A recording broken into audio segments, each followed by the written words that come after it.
आइए question number two का part second देख लेते हैं बच्चों। ये है क्वेश्चन नंबर 2, उसी का पार्ट सेकंड है ये। इसमें भी दो इक्वेशंस दी हुई है, फिर से दोहराऊंगा। दो इक्वेशंस के कोफिशिएंट्स, कांस्टेंट्स वगैरह ढूंढ निकालिए, फिर देखिए कि इनके रेशियोज में कौन सी रिलेशनशिप डेवलप होती है जो तीन केसेस हमने पढ़े थे। तो ये है गिवन, आप दिया हुआ है, दी हुई है इक्वेशन 2, जिसको कहते हैं pair of linear equations in two variables. अब देखिए 9x plus 3y plus 12 is equal to 0, 18x plus 6y plus 24 is equal to 0। दो इक्वेशंस है।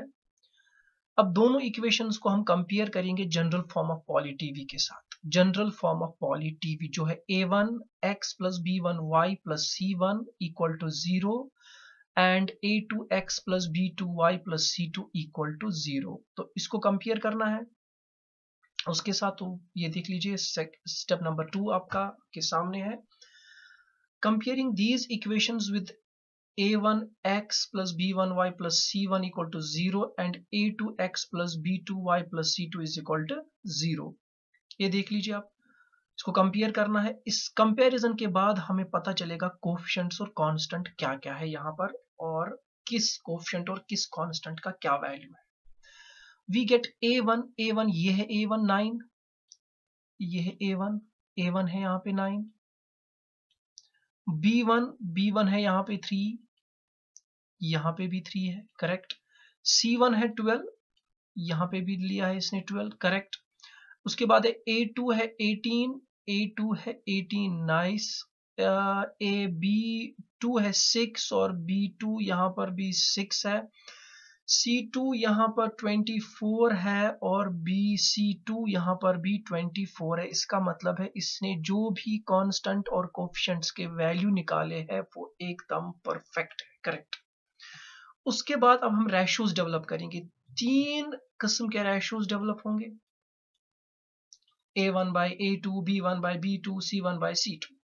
तो सबसे पहला ये देख लीजिए आप, a1 by a2, ये a1 by a2, a1 की वैल्यू 9, बिल्कुल 9 ली है, a2 की वैल्यू 18, तो 9 by 18। अब इसकी फर्दर कैंसिलेशन होगी, ये बनेगा 1 by 2, ओके फाइन। उसके बाद दूसरा b1 by b2 देखते हैं, ये है दूसरा b1 by b2, ये देख लीजिए b1 by b2। b1 की वैल्यू ऊपर देख लीजिए 3 है, करेक्ट 3 है, 3 इसने भी ली है। b2 की वैल्यू 6 है, इसने भी 6 ली है। कैंसिलेशन करेंगे, 3 1 3, 3 2 6, बिल्कुल फाइन है, यहां तक कोई दिक्कत नहीं है यहाँ पर। इसके बाद तीसरा जो है, तीसरा रेशो वो है c1 by c2, ये है आपके सामने c1 by c2। c1 by c2 ratio है, c1 की वैल्यू यहाँ पे है 12, इसने भी 12 ली है। यहाँ पे है c2, यहाँ पर भी है c2 की वैल्यू 24, यहाँ पर भी 24 है। कैंसिलेशन करेंगे तो ये बनेगा 1 by 2। तो हमारे पास जो भी वैल्यूज है a1 by a2 फाइनली निकल के आ रहा है, ये देख लीजिए आप 1 by 2। b1 by b2 finally निकल के आ रहा है 1 by 2।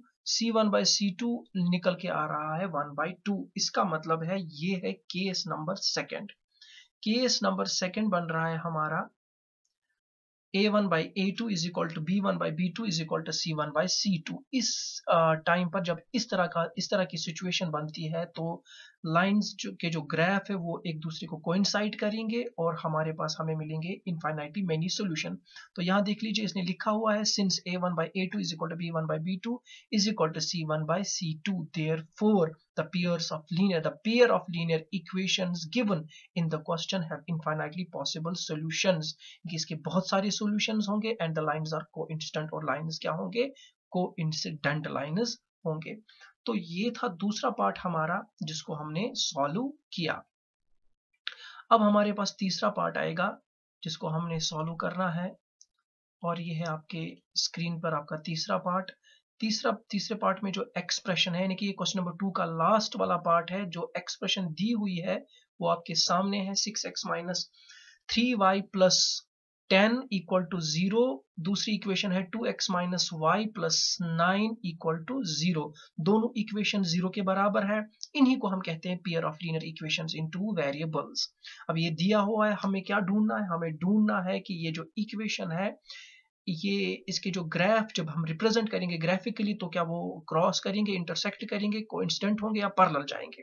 तो वो चीज देखने के लिए हमें तीन रेशियोज देखने पड़ते हैं, a1/a2, b1/b2, c1/c2, और उसके बाद हमें उनमें रिलेशनशिप देखनी, जो कि तीन केसेस हमारे सामने आई है। तो देखते हैं, ये देख लीजिए आप, 6 है जो, this is the coefficient of x, ये है a1, -3 is b1 and 10 is c1। a2 2, b2 -1 यहाँ पे कुछ नहीं है तो 1 आएगा, और c2 है हमारा 9। Comparing these equations with general form of poly TV, general form of poly TV के साथ इन दोनों इक्वेशंस की कंपैरिजन करेंगे हम। ये इक्वेशन को इसके साथ कंपेयर करेंगे, इस इक्वेशन को इसके साथ कंपेयर करेंगे। तो a1x यहाँ पे है 6x, तो हमारा a1 निकला है 6, करेक्ट, a1 हमारा है 6। b1 -3, बिल्कुल b1 -3। c1 है 10, तो c1 हमारे पास भी 10 है। a2 है हमारे पास 2 बिल्कुल भी इसने भी लिया है, और ये है b2 की जगह कुछ नहीं है, तो इसका मतलब b2 की जगह 1 है, तो ये -1 बना, और c2 की जगह 9 है। तो अगर हम चेक कर लेंगे, इसने सारे के सारे वैल्यूज जो है वो एकदम परफेक्ट दिए हैं, परफेक्ट दिए इसने सारे के सारे वैल्यूज। उसके बाद ये पहला स्टेप है, ये दूसरा है, ये तीसरा। अब हम चौथे स्टेप की तरफ आएंगे। हमारा चौथा स्टेप है, अब इनका रेशो बनेगा a1/a2। a1/a2 का रेशो बनता है, ये देख लीजिए, a1/a2, a1 की जगह 6, a2 की जगह 2, फर्दर कैंसिलेशन होगी तो 3/1 वैल्यू निकला। उसके बाद जो है वो b1/b2, ये रेशो देख लेंगे हम, b1/b2 का रेशो देख लेंगे। b1 की जगह 3 है, b1 की जगह -3 है, और b2 की जगह -1 है। इसकी फर्दर कैंसिलेशन होगी, ऊपर वाला माइनस और नीचे वाला माइनस कैंसिल हो जाएगा, 3/1 वैल्यू निकल कर आ रहा है। उसके बाद जो है वो है c1/c2, c1/c2 वो है 10/9, 10/9 निकला। तो ये है 5 और ये है 6 और ये है 7 पॉइंट। तो हमारे पास रेशियोज सारे के सारे अवेलेबल है, और रेशियो से पता चलता है कि a1/a2 जो है वो बराबर है b1/b2, मगर c1/c2 के बराबर ये दो बिल्कुल भी नहीं है। तो जो इक्वेशन हमारे सामने निकल कर आती है, जो केस हमारे सामने निकल कर आती है, इक्वेशन नहीं बल्कि केस, वो है a1/a2 is equal to b1/b2 is not equal to c1/c2। ये है थर्ड केस। थर्ड केस में हमने देखा है, जब a1/a2 is equal to b1/b2 is not equal to c1/c2, तब लाइन्स पैरेलल जाती है और इक्वेशंस जो है उनका कोई सोल्यूशन नहीं होता है, लाइन्स पैरेलल जाती है।